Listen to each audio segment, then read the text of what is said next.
Hello there, John Cuturillo here, the life coach of your listener. Thank you for joining me for this episode. Today I'm going to be discussing what I consider to be some of the most important but perhaps least discussed strategies and ideas used in communication. These ideas are general in nature and they don't take into account individual needs, so I would recommend that if you have specific concerns regarding your own communication skills, I would always consult a professional. And as part of my life coaching, I do offer communication instruction. However, I would always assess your individual circumstances first before evaluating whether my services are best for your needs. I'd also like to preface by saying that I'm not making any judgment in this video of anyone who has any type of physical or psychological disorder that impedes communication. This video is not aimed at such situations. These are accessible communication strategies that the average person, in my opinion, should know. Now, I don't like to be judgmental, but one of the most common deficits I've found in society is communication skill, and particularly communication that is focused on listening and understanding. Some simple situations can be made complicated when a person doesn't listen adequately and doesn't pay careful attention to how they communicate messages to others. So in this episode, I'm going to discuss some specific ideas about communication that I find particularly useful. The first idea is to consider whether you're potentially telling somebody what they already know. This is something that I avoid doing whenever it's possible and foreseeable. When you're communicating a message to somebody else, especially if it's a long monologue, and you're essentially telling them ideas they already know, the impression that they're going to be receiving of you is that you've rehearsed this entire speech and therefore that it's impersonal. In other words, then you're not considering them personally, but are rather simply trying to communicate the same message to everybody, which doesn't feel positive in itself. A related idea is that I would avoid telling somebody else how to do their job, especially if I have a reason to believe that they have more knowledge of a particular subject than I do. And I'd always avoid trying to sell ideas to people when they might have a knowledge of a particular subject that I don't have. Some common examples of situation in which I've seen people fall into this trap have been, for example, if people go to purchase a product from a retail shop and the salesperson tries to tell them about the product in a way that the person already knows, or try to sell them on the idea of a product when the person already knows the strengths and limitations of that particular product. I myself, in my time working in social services, have found people to try and sell me on ideas about specific frameworks or techniques to use with clients, which I believe to be misguided or potentially not in the client's best interest in the situation in which they're proposing that I use them. And that can be rather concerning as well. So the message here is to ensure that you know the person to whom you're communicating before you respond. And one of the best ways to do that in almost any situation is to use what we call empathic or active listening. And empathic or active listening simply means that you're deliberately processing what the other person is communicating to you and then responding in a way that shows that you've understood what they're saying.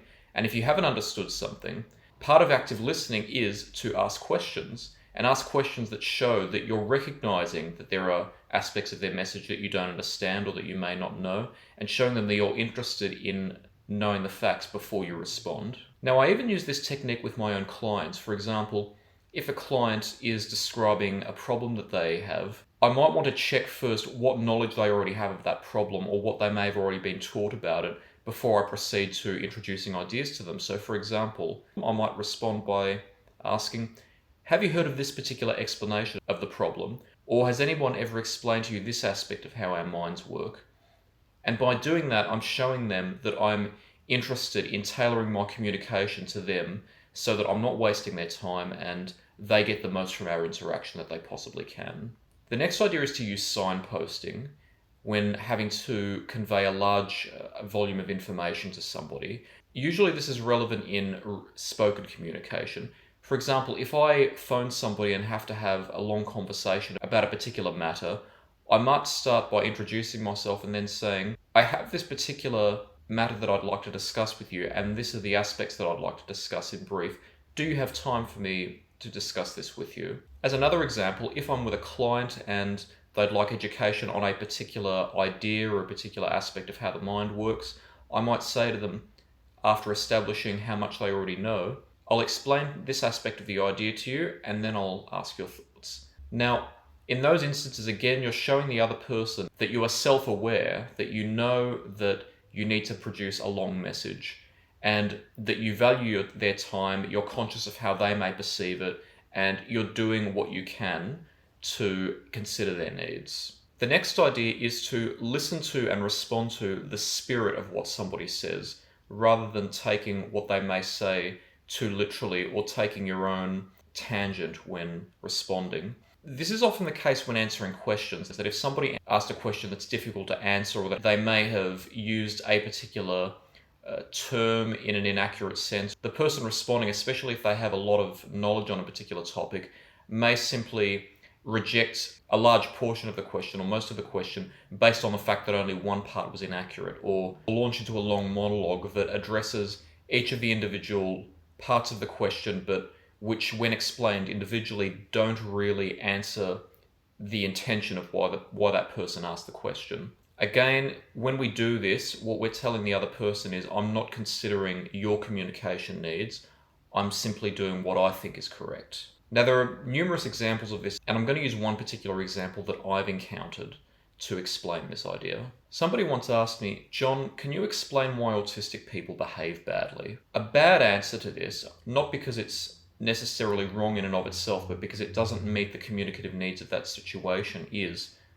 autistic people don't behave badly. What makes you think they're behaving badly? And the reason that's an ineffective answer is that the other person had a misconception about autistic people, and it showed in the way that they asked that question. But by not correcting that misconception properly, you're ignoring an opportunity for that person to not only have the intention of their question answered, but you're also producing resistance in your rapport with that person. So that person may respond by saying, I see autistic people doing this or that. That's bad behavior, isn't it?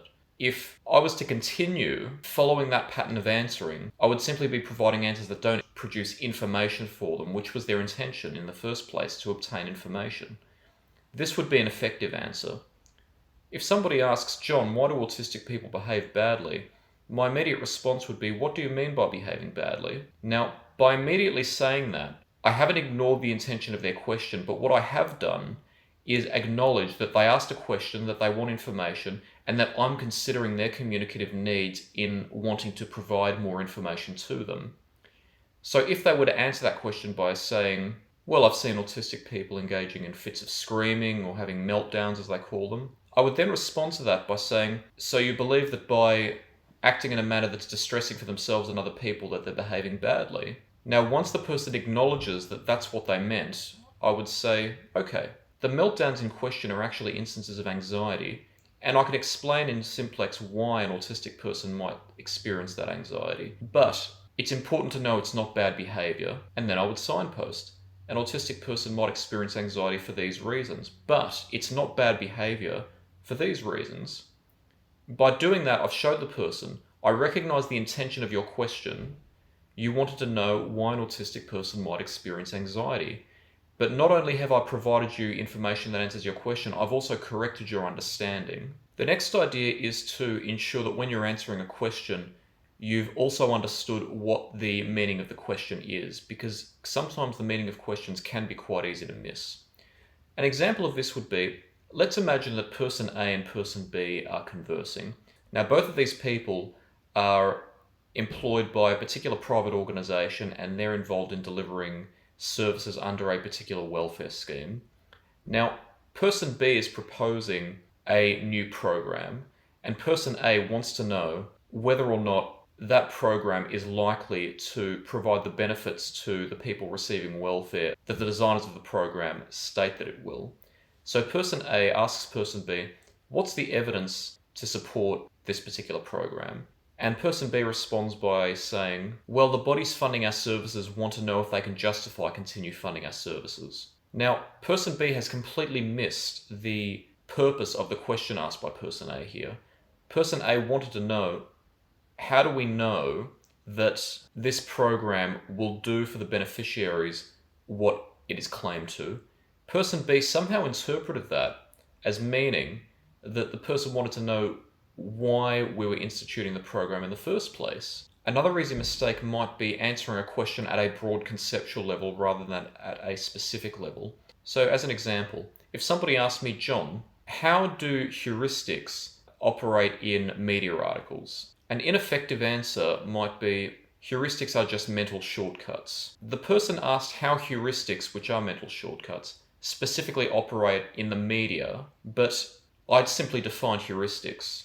A more effective answer would have been, the words used in articles may exploit people's heuristics by presenting ideas that are readily accepted. When the person asked that question, the fact that they use the term so readily probably means that they already know what heuristics are. Again, it's imperative that when we're interacting, we're willing to ask questions to ensure we understand what other people are communicating to us. The next idea is avoiding making other people feel awkward by mentioning communication problems. What I've often found is if I'm communicating with somebody and I misunderstand something that they say and ask, have I correctly understood this? Often what other people do is they respond by saying, there seems to be a communication breakdown. Now, I'm not bothered by this, but other people might be. When there's a communication breakdown, if you're communicating something and the other person isn't understanding it, don't mention we seem to be misunderstanding something, because that's only going to make the person feel awkward. Instead of saying that, correct the misunderstanding as best you can. The next idea is to never assume that when somebody states something to you, delivers a message in some way, that they've said everything that you need to know. This is something that's often occurred when I've been receiving therapy from a psychologist or a counselor. Often what happens is I state the nature of my problem and the therapist will simply take what I've said on face value without undergoing any form of exploration and then giving me an answer that at the time seems simplistic enough to me, but then on reflection completely misses the heart of what it is that I'm experiencing. And I've seen this happen in other cases as well. When somebody says something in brief, the likelihood is that if it's an important matter and they want a response from you, often people don't say everything that's important immediately. You often will have to ask questions. Never assume that somebody has said everything, even if your response is simply to empathically restate, you've communicated this to me, is this what you would like to know? Even that helps to avoid misinterpreting what somebody said. The final idea is to do with telephone etiquette, which, while it may seem simple enough, seems to be often forgotten. And it's especially important when you're returning a missed call from somebody. I've heard a complaint from people that when somebody returns a missed call from them, the other person simply states their first name and states, I missed a call from you. Now, if that person who was originally called is from a particular business or has a particular role, the other person may have called multiple people in that day. They might be in contact with a large number of people, especially if the call is business related. So important telephone etiquette is that when you return a call from somebody, always state your name, your position and organization, and the reason you're calling. If you're returning a call, you can simply say that you're returning a call. And if somebody leaves you a voice message, please ensure you listen to it. It's extremely important and costs nothing. If you're calling someone for the first time, you can do that, but also state in brief the reason for your call. And as I said previously, before launching into a long monologue, ensure the other person has time to discuss that matter with you. So thank you for joining me for today's episode. I would love to hear from any of you with any opinions you may have, or if you'd like to collaborate on an episode around the topic of communication or another topic, please feel free to contact me. I'd love to hear from my audience. As I said, these ideas are general in nature. They don't take into account people's individual circumstances. So if you are having particular communication problems, then do seek professional advice. I'm always happy to talk about communication coaching with my own clients, especially if you have some physical or psychological illness that might interfere with your communication. I would recommend that you never take what you hear on the internet as gospel. Always seek professional advice. Until next time, take care.